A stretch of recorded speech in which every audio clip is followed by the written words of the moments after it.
কোথায় যাচ্ছি? ঠিক আছে যাবো। টেলিভিশন তো দেখেন, টেলিভিশনে খবর নিশ্চয়ই দেখেন। একদম। খবরে কি ধরনের খবর দেখতে পছন্দ করেন? বেসিক্যালি পলিটিক্স, স্পোর্টস নিউজ এগুলো দেখতে পছন্দ। পলিটিক্সের উপর নজরটা বেশি, একদম। পাশাপাশি স্পোর্টসও। Sport news. আগামীতে 26শে নির্বাচনে কিরকম ধরনের খবর দেখতে ইচ্ছুক? ফার্স্ট আমি দেখবো যে পালা বদলের খবরটা হলে ভালো হয়, পালা বদলের খবর, একদমই অন্য ধরনের উত্তর। পালা বদলের খবর কেন?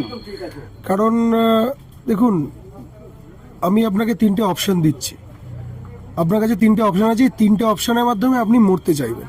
1 নম্বর অপশন হচ্ছে ট্রেনে কাটা পড়ে, 2 নম্বর অপশন হচ্ছে গায়ে আগুন দিয়ে, 3 নম্বর অপশন হচ্ছে বিষ খেয়ে।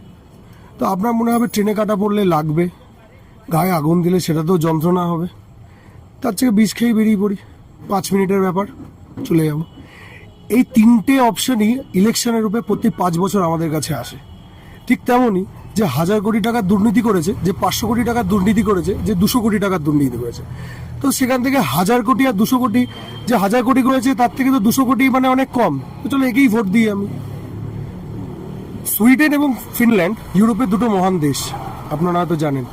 সেখানে যদি কোনো ক্যান্ডিডেট পছন্দ না হয় তো জানেন তারা ভোট কাকে দেয়? তাদের পছন্দের কার্টুনকে দেয়। দুর্ভাগ্যবশত আমাদের রাজ্যে বা দেশে নেতাকে ভোট দেওয়া অ্যালাউড, কিন্তু কার্টুনকে ভোট দেওয়া অ্যালাউড নয়। তা আমরা যদি পালা বদলটা দিয়েই দেখি না কি হয়। একবার হলো তো, 14টা বছর 15 বছর তো চালালেন, এবার পালা বদল করে দিন না। মানছি কম খুন তো সে চুষবেই, রক্ত তো সে খাবে, কম খাবে। আপনার নাম? আমার নাম ধীমান পাল। একদম অন্য